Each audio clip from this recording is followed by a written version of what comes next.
pessoal. Boa tarde, professor Marchon. Vamos bater um papo sobre o assunto relativo à gestão e gerenciamento de contratos de prestação de serviço na área de construção e montagem, manutenção, né? Comissionamento. Pode ser para o segmento óleo e gás, para a área onshore ou offshore, para a parte de construção civil, ou seja, todo o tipo de contrato onde nós vamos ter um objeto contratual relativo à construção, empreendimentos, né? Construção, manutenção, né? E comissionamento e outras atividades, a fim que haja um contratante, uma contratada, em que você, dentro da estrutura do próprio contrato, vai ter os elementos já, os atores determinados, quem é o gerente de contrato, quem é o fiscal de contrato, quem é o cliente, com todas as suas atribuições, né, determinadas. Nesse contrato também tem uma cláusula sobre obrigações da contratada, obrigações do contratante, tem uma cláusula relativa a multas. Então, o objeto contratual, o escopo, geralmente os contratos vêm com anexos contratuais que estão descritos no próprio contrato, que são anexos contratuais de informações ou especificações técnicas para que a obra, o empreendimento, de uma forma geral, saia dentro de algumas características que sejam desejadas pelo contratante. Então vamos lá. Antes de tudo, ambas as partes, seja contratado ou contratante, esse vídeo não é para ser táticas contra o contratado ou contra o contratante, não. Até porque tem empresas que muitas vezes estão no papel de contratada e ora estão no papel de contratante.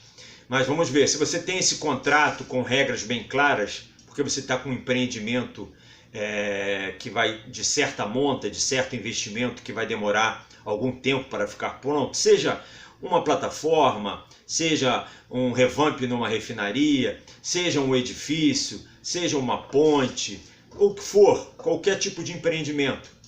Você, as regras e os princípios que devem reger isso para que haja um bom exercício da função de gestor ou gerente de contrato, fiscal de contrato e executante de contrato, ou seja, a contratada. Primeira coisa, todos eles têm que ler bem o contrato.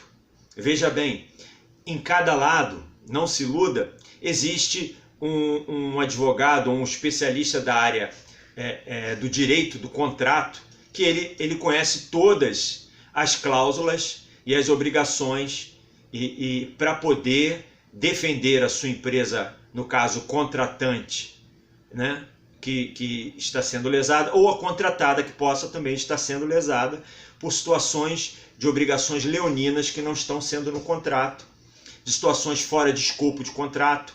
A contratada também, a contratante também pode estar analisando pleitos, ou seja, alterações, né, do projeto e pleitos que de repente a contratada está solicitando que não estão dentro do acordo do objeto contratual e ela está colocando um tipo de custo que ela não deveria ter assumido e está tentando repassar. Ou seja, tem várias situações, mas o princípio para que seja bem sucedido os papéis é que as pessoas conheçam o contrato, leiam o contrato.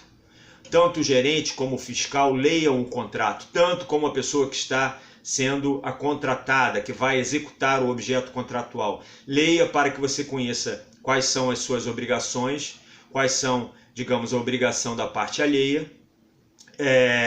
Um erro que é comum de muitos fiscais, eles costumam colocar, por exemplo, no relatório diário de obra, que é outra informação que a gente tem que ter, ou seja, tem que haver um relatório diário de obra, seja ele, se você tem um meio de, por exemplo, um template no Word que vocês vão digitar, né, que é editável, vão editar, imprimir e assinar ambas as partes para ter uma auditoria futura, seja se ele for de meio magnético, em que há uma assinatura digital, ou seja, mas tem que ter um relatório diário de obra em que vão sendo anotados ali as situações, as conclusões das fases dos projetos, né? A conclusão do andamento, por exemplo, foi concluída a montagem da unidade tal, conforme o prescrito na descrição do projeto ou descrito no objeto contratual e no seu anexo contratual como áreas que deveriam ser abrangidas por esse contrato. Ou seja, todo o histórico diário, situações passíveis de multas, solicitação de ferramentas com prazo, ou seja, vai existir um prazo, nada é imediato, ainda mais se você estiver falando de instalações offshore, não tem como uma pessoa pedir uma ferramenta e chegar daqui a 15 minutos, ela não vem pela internet, ela vai vir de barco, vai vir de helicóptero, dependendo da gravidade ou da urgência. Então existe um prazo contratual, 72 horas, execuível, é claro que está lá, 48 horas, 70, dependendo de onde está essa locação. Se você está numa área remota lá na Amazônia, como é que a pessoa vai chegar lá em 24 horas? Talvez não dê.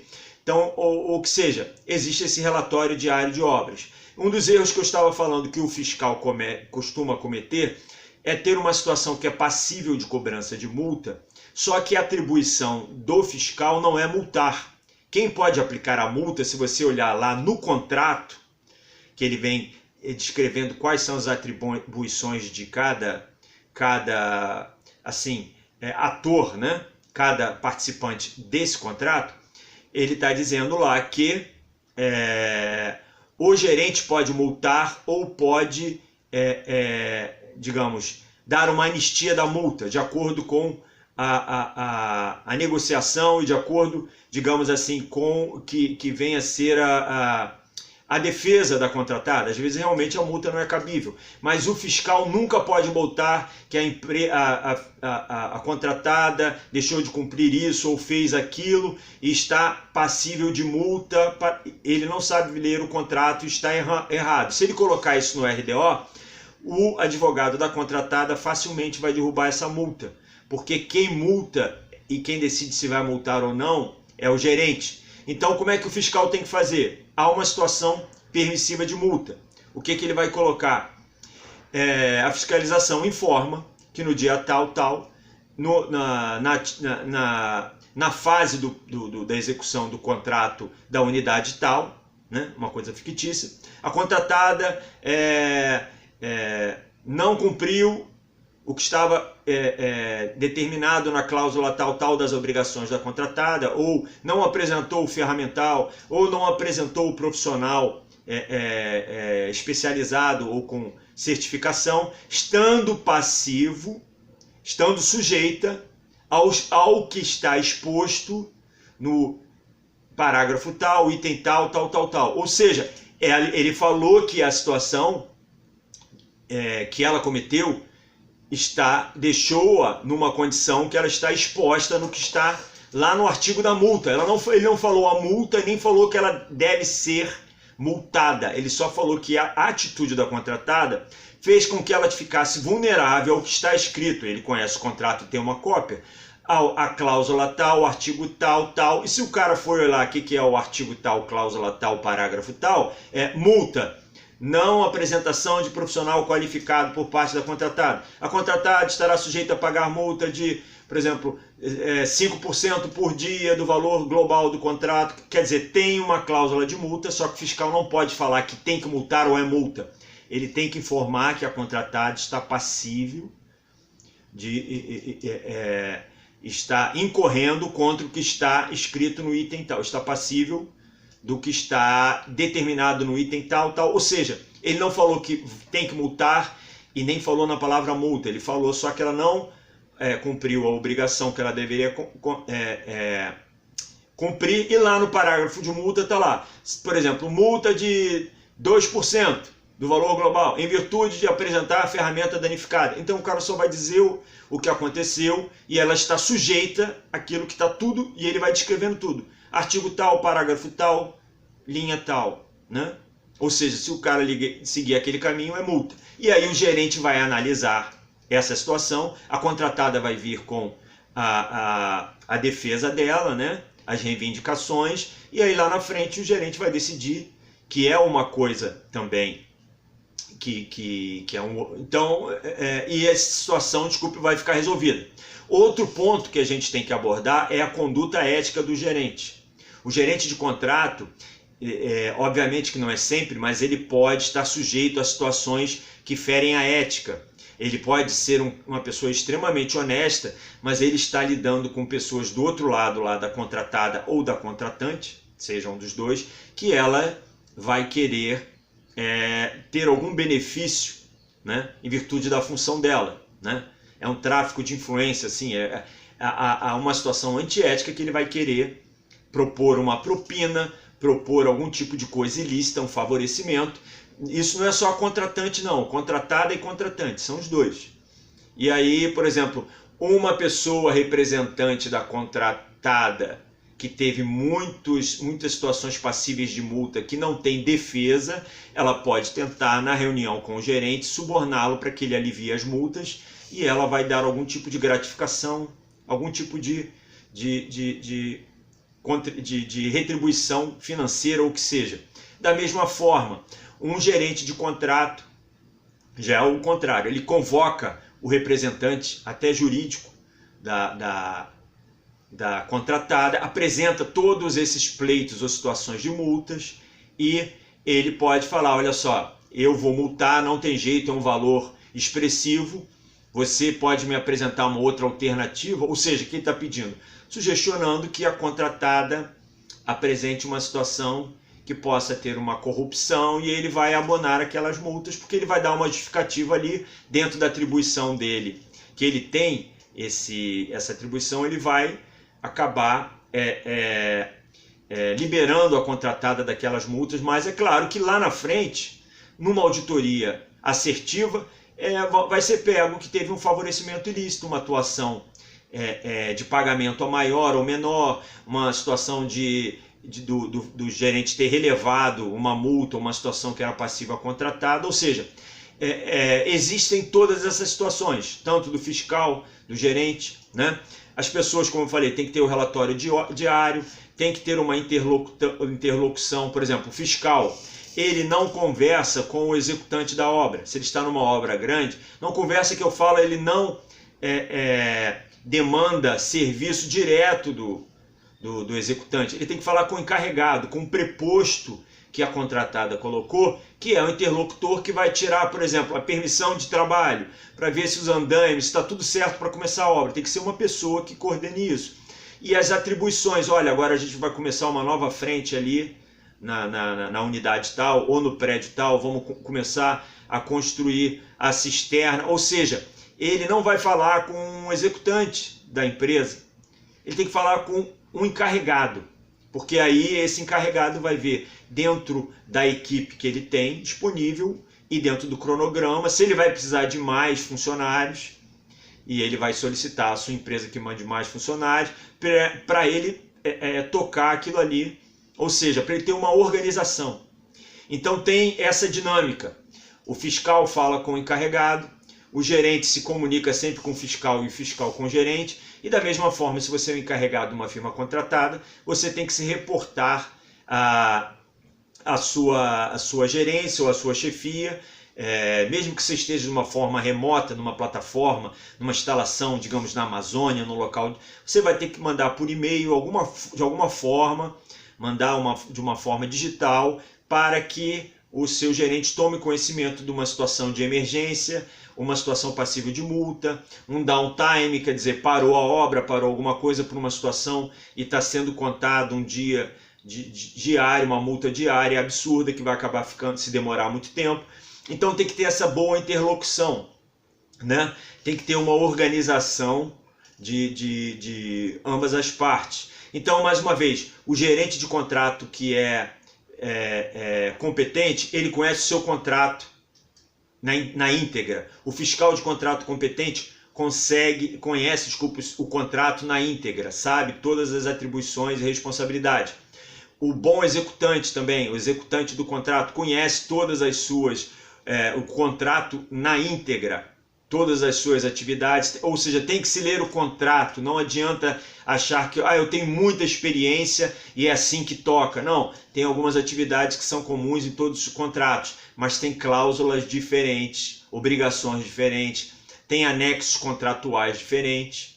Outra coisa, esse anexo contratual é o que vai dar a diretriz, por exemplo, de como vai ser executado tecnicamente. Por exemplo, as fundações vão ser feitas na condição tal, com radier, um exemplo. Ele vai dizer tecnicamente qual é o cimento, qual é o traço, ou ele vai dizer todas as informações técnicas. Por exemplo, a estrutura do template dos poços da plataforma vão ser colocadas com a seguinte disposição, fabricadas de aço tal, parará, pereré, segundo especificação tal, ou seja, tem todo um caderno de encargos, que alguns chamam, ou a especificação técnica, que é um anexo contratual, que vai estar junto ao contrato e, na verdade, o contrato é um instrumento jurídico. O anexo contratual é que faz com que dá as orientações técnicas de como aquele empreendimento vai seguir. Seja ele um prédio que está sendo construído, uma plataforma, um revamp de uma refinaria, uma ponte, uma estrada, o que for. O que seja um empreendimento, ele vai ter que ter esse contrato jurídico, corpo jurídico, né? Que vai ter o objeto contratual, ou seja, o que vai ser feito com aquele contrato, todos os anexos contratuais. Outra coisa que é importante, o fiscal de contrato tem que estar atento na hora de assinar o boletim de medição, ou seja, o boletim que você vai dar o aval que aquela fase da obra foi concluída e a contratada vai receber o pagamento, que pedir as obrigações, o que se chama inadimplemento das obrigações trabalhistas, ou seja, a contratada geralmente está no contrato que ela tem que apresentar o fundo de garantia, o INSS, o que seja, as obrigações trabalhistas pagas. Por quê? Se o fiscal não assim fizer e o contrato for extinto, e lá na frente geralmente esses contratos têm um valor, por exemplo, 15%, 20% do valor total que a empresa contratante, não paga a contratada até que ele apresente todas as obrigações trabalhistas das pessoas envolvidas nesse contrato, seus funcionários, em dia, FGTS, INSS e outras PIS, o que seja, para que o que acontece? Se o fiscal não pedir isso e houver uma falha nessa cobrança, lá na frente um empregado dessa contratada pode entrar na justiça com um bom advogado e entrar numa ação conjunta, todos eles com uma responsabilidade solidária da contratante, que é uma grande empresa, tendo que pagar junto com a contratada, já que ela estava fazendo uma obra para a contratante dentro das instalações ou do terreno da contratante, e a contratante tinha essa obrigação no contrato e não fiscalizou o pagamento das obrigações trabalhistas. Então veja bem, existem algumas nuances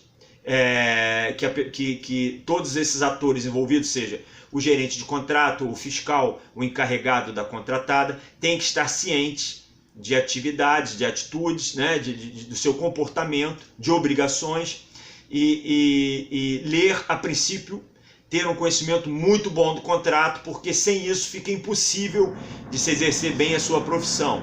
Um abraço aí do professor Marchon.